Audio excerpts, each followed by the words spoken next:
The knock came just after sunset, sharp enough to cut through the hum of my apartment. When I opened the door, I froze. My mom, who'd walked out when I was 9, stood there smiling like she'd never missed a thing. Beside her slouched my half-brother Caleb, thumbs tapping his phone sneakers already over my welcome mat. "I heard how much you make now," she said, eyes sweeping the room. "Family helps family." Caleb smirked. 60 grand for tuition, 3,000 a month. You can handle that." I felt my pulse in my ears. I didn't argue. I just knew this wasn't a visit. It was a raid. I grew up in a small Ohio town where the winters felt longer than they should have, and the smell of fryer oil clung to my father's clothes every night. My dad, David Foster, ran a tiny diner on the edge of Main Street. It wasn't fancy 3 red booths, a flickering neon sign, and a coffee pot that never rested, but it kept us going. After Mom left, the diner became our lifeline. I was 9 when she walked out. No warning, no goodbye. Just the slam of a car door and the sight of her suitcase wobbling down the front steps. Dad told me later she'd met someone else, a man who promised her a better life.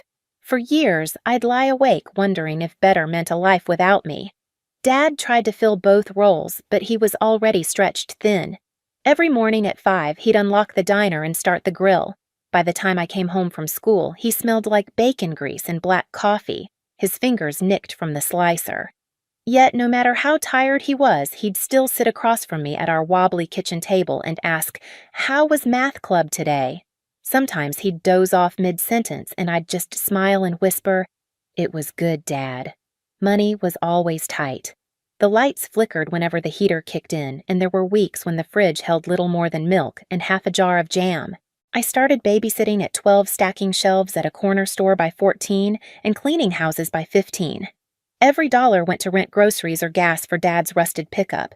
He'd scold me. "You shouldn't worry about bills, Jess," but I'd shrug it off. Worrying was the only way I knew to help. School became my escape hatch. Numbers made sense when nothing else did. I joined math club, entered competitions, stayed late to tutor other students. When teachers talked about college, I listened like it was a secret world I might break into. At 17, I earned a full scholarship for data analytics at a state university. The night the acceptance letter came, Dad cried at the diner's counter, wiping his eyes with a dish towel. "You're getting out," he said, voice shaking. "You're gonna make something bigger than this." College was hard, but it was mine. Tuition was covered, but food rent and books weren't. I worked mornings as a waitress, afternoons at a law office, and nights cleaning offices. My schedule was a blur of bus rides, cheap instant noodles, and lectures. I'd come home, exhausted hands smelling of disinfectant, but I felt free. I was building something on my own terms. By graduation, I had a degree, a job offer, and a quiet fire inside me. I moved to Orlando for a data analyst position at a growing tech company. The first paycheck felt surreal, more money than my dad ever made in a month. I sent him $500 right away, then more whenever I could. He hated taking it, said I'd earned it for myself. But I wanted him to rest, even just a little. Years passed. Promotions came.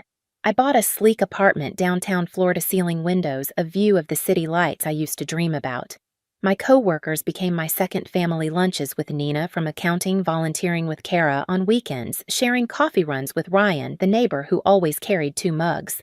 Still, there were nights when I'd open a drawer filled with old birthday cards from Mom. Every one of them the same happy birthday. "Hope you're doing okay." No love, no warmth, just proof that she still existed somewhere living a life that didn't include me. I'd stare at those cards and wonder why I wasn't enough for her to stay. So when she suddenly reappeared at my door that autumn evening, smiling like nothing had happened, it felt like the ground shifted beneath me. I had built everything from scratch, career, peace, purpose, and now the ghost of my past had found the address. The day after that knock, I barely slept. Every time I closed my eyes, I saw Mom's smile and Caleb's smirk bleeding into the glow of my doorway. Part of me wanted to believe she'd come to apologize, to bridge the 23-year canyon between us, but the way she'd said family helps family played in my head like a taunt, not a plea. By morning, she'd texted, "Lunch, my treat." There's so much to catch up on. I stared at the message until the screen dimmed. Curiosity won over instinct. Maybe I needed to hear her out just once to close the book properly. We met at a crowded cafe near my office. The smell of espresso clung to the air, chatter rose and fell like static. I spotted them immediately, Mom in a floral blouse that looked too new for someone barely getting by. Caleb slouched beside her AirPods and scrolling his phone. She stood when I arrived. "Julia, honey." "You look amazing." Her hug was stiff, perfumed, and foreign. I sat opposite her, careful not to meet Caleb's eyes. Mom started with small talk traffic weather my hair. Then, in a practiced sigh, she shifted tone. "You know your father made it impossible for me to stay in touch." The words slid out smoothly rehearsed. He shut me out completely after the divorce. I blinked, the heat rising behind my ribs. "That's not true," I said quietly. "He begged you to call. I was there." She looked wounded, then waved it off. "I did what I could." "I was struggling too, Julia." "Life hasn't been easy." Caleb finally looked up. "We've had it rough," he said, voice dripping sarcasm. "Dorms, cheap cars, it's not fun." He laughed like it was a joke. Mom patted his arm, turning back to me. "Caleb's tuition is $60,000. We just need a little help getting started, maybe $3,000 a month until he's settled." I set my coffee down slowly. $3,000? A month? She smiled, eyes shining as if she were asking me to lend her sugar, not a small fortune. "You're doing so well, sweetheart. You make more than you need." I felt the air thin. "How do you even know what I make?" She froze for half a second, then recovered with a flutter of her hand. "People talk. Old friends, you know." I stared at her, realizing she'd done more than hear things. My father's voice echoed in my mind. "Keep your accounts private, Jules. Some people only see what they can take." Caleb leaned forward, elbows on the table. "You're acting like we're strangers," he said, smirking. "You're our family. You should want to help." I swallowed hard. "I am family, but that doesn't mean I'm a bank." Mom's smile faltered. "You don't have to be cold, Julia. We came to you not out of greed, but because we trust you." There it was, the manipulation wrapped in sentiment. I'd seen it before in the eyes of customers trying to guilt Dad into free meals. I pushed my chair back. "I'll think about it." Caleb rolled his eyes. "Yeah, sure you will." Mom's voice sharpened, almost scolding. "Don't forget who raised you." That stung more than I wanted it to. I grabbed my bag. Heart pounding. "Dad raised me," I said, and walked out before my voice could break. Outside, the Florida sun felt too bright. I stood there on the sidewalk trembling, realizing that lunch hadn't been about reconnection at all. It was reconnaissance, and deep down, I knew they'd be back. 2 nights later, they showed up again. No call, no warning, just another sharp knock that rattled the door. I hesitated before opening it, praying it was a delivery. It wasn't. Mom stood there with a paper-thin smile, Caleb behind her holding a takeout cup like he owned the place. "We were in the neighborhood," she said, brushing past me before I could respond. The smell of her perfume filled the apartment, artificial and invasive. Caleb dropped onto my couch, sneakers on the rug, scrolling through his phone. "Nice place," he muttered. "Could use a bigger TV, though." I bit down a breath. "Why are you here?" Mom glanced around, her eyes lingering on the framed degrees and city view. "I just thought we could talk again. I don't want tension between us." "Then stop asking for money." Her smile tightened. "Julia, please. You have so much, and Caleb's trying to build a future. You can't understand what it's like scraping by." I crossed my arms. "I do understand. I lived it." Caleb laughed. "Yeah, but you're fine now." "So what's the big deal?" Mom shot him a look, then turned back to me. "Just a little help. $3,000 a month isn't much to you." Something in me snapped. "How would you know what's much to me?" Her eyes flicked sideways. "I heard things. I know your salary. I know you can afford it." My stomach turned cold. How do you know that she didn't answer? Instead, she glanced toward my desk. Caleb followed her gaze. "Stop," I said, too late. He was already there, fingers tapping my laptop's touchpad. My financial dashboard glowed on the screen open. My pulse roared in my ears. "What are you doing?" Caleb didn't flinch. Just checking how rich you are, he said with a smirk. Mom's voice cut in syrupy but sharp. We're family Julia. Why hide anything? I slammed the laptop shut so hard the sound echoed. You went through my things. She crossed her arms, tone hardening. Don't be dramatic. We just wanted to see how you're doing. How I'm doing? My voice cracked. You hacked Dad's email to find out where I work. You broke into my life again. Her face paled. Don't blame me for your father's failures. I had to know you weren't wasting your potential. Caleb snorted. He's a loser anyway. You're better off without him. That was it. The room blurred. I could hear my heartbeat like thunder. Get out, I said. Mom blinked. Excuse me. Get out before I call the police. Caleb stood muttering. You're insane. Mom's face twisted, anger breaking through her mask. You'll regret this, Julia. One day you'll need us. I opened the door, voice steady. I've needed you for 20 years and you weren't there. They hesitated, then left. The door clicked shut behind them. Silence filled the room, heavy electric. For the first time, it didn't feel like loneliness. It felt like freedom sharpened into resolve. I didn't cry that night. I just sat on the edge of my bed, staring at the laptop they'd touched. The anger wasn't loud anymore. It was cold, razor sharp. All those years I'd believed silence meant peace. Now I understood silence could also be a weapon. I opened my laptop and began to trace what they'd done.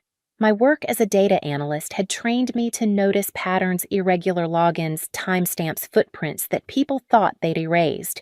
Within minutes, I found a forwarded email from my father's account to Mom's. The subject line was my full name. Attached was a payroll summary I'd sent Dad months ago when helping him file taxes. The forwarding had happened 2 weeks earlier from an IP address I didn't recognize. My hands shook, but my mind was clear. I printed everything, organized it in a folder, labeled it evidence. Then I called Dad. He picked up after the second ring, voice gravelly from years of coffee and late nights. Hey, kiddo. Everything okay, Dad? I said softly. Did you send Mom my salary info? He paused. No, I'd never. Then realization hit. She's been in my email, hasn't she? I could hear him exhale, tired and sad. That woman never learned boundaries. I felt the tightness in my chest ease a little. I'm handling it, Dad. I just needed you to know. The next morning, I called Mark Sullivan, a lawyer one of my co-workers recommended. His voice was calm, efficient. I told him everything from the hacked email to their visit to my apartment. He didn't flinch. You have proof. Yes, I said, sliding the folder across his desk later that day. He flipped through the pages, nodding. Then we'll file for a restraining order, and you'll want to inform your bank's fraud department. Hearing those words felt like breathing clean air after years of smog. Someone finally understood that this wasn't family drama, it was violation. By that afternoon, I'd changed every password. I had set up 2-factor authentication on everything, even ordered new security locks for my door. The next morning, I went to court. I remember the sterile smell of the hallway, the low murmur of other cases being heard, the sound of the clerk stamping the papers. Thump. That sound felt final. For the first time, I wasn't the scared kid watching her mother drive away.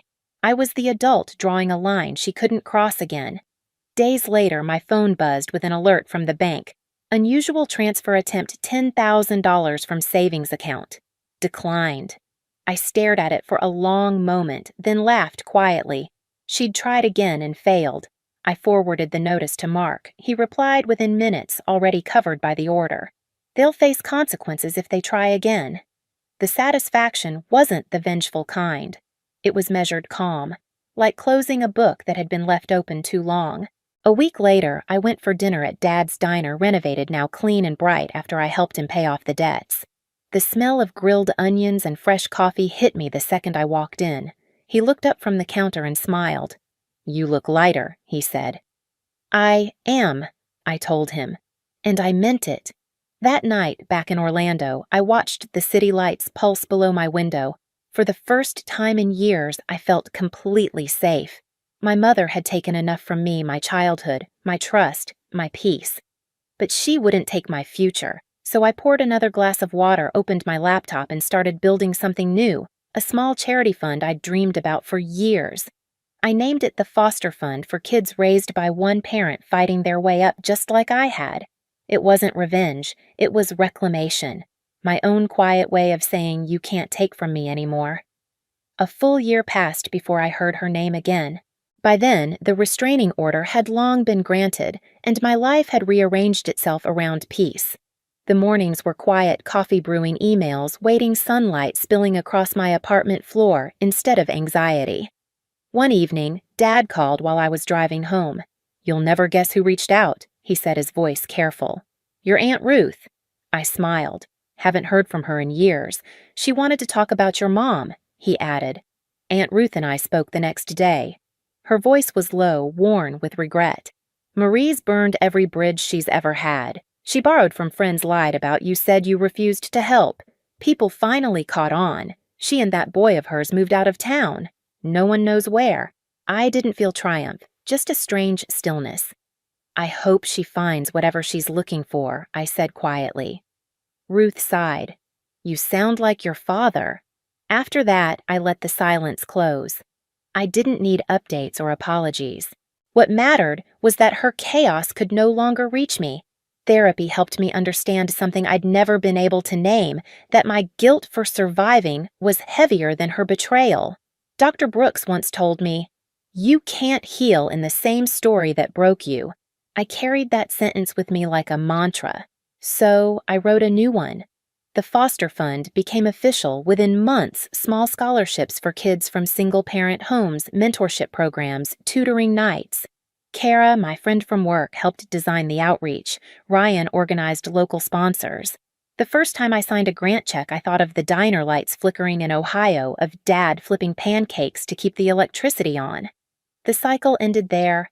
Sometimes I still catch myself waiting for another knock on the door, but it never comes. The silence now means safety, not threat. Last Thanksgiving, Dad came to Orlando for dinner. We cooked together turkey mashed potatoes, laughter echoing through the apartment. As he raised his glass, he said softly, "You did good, kiddo." I looked around the table, friends, warmth, peace, and realized he was right. I hadn't just survived her. I'd rebuilt something better. The night of the Foster Fund's first anniversary, I stood on the rooftop terrace overlooking Orlando's skyline. The city buzzed below a hum of life and second chances. Dad was there smiling in his worn blazer, talking with Kara and Ryan. Laughter floated through the warm air, the kind I used to think belonged to other people. I looked up at the glowing sign, the Foster Fund for Kids Who Fight Alone. It shimmered like closure made visible. In that moment, I thought of the girl I used to be, the one who waited by the diner window, hoping her mother's car would come back down that street. She never did, but maybe that was the point, because losing her forced me to find myself. I raised my glass and whispered, "This is family." Then I turned toward the camera, toward you. If you've ever had to draw a line to protect your peace, you're not alone. Family isn't who shares your blood. It's who shows up when everything falls apart. If this story hit close to home, hit like, share it with someone who needs it, and subscribe for more real stories like mine. Your voice matters. Tell me yours in the comments.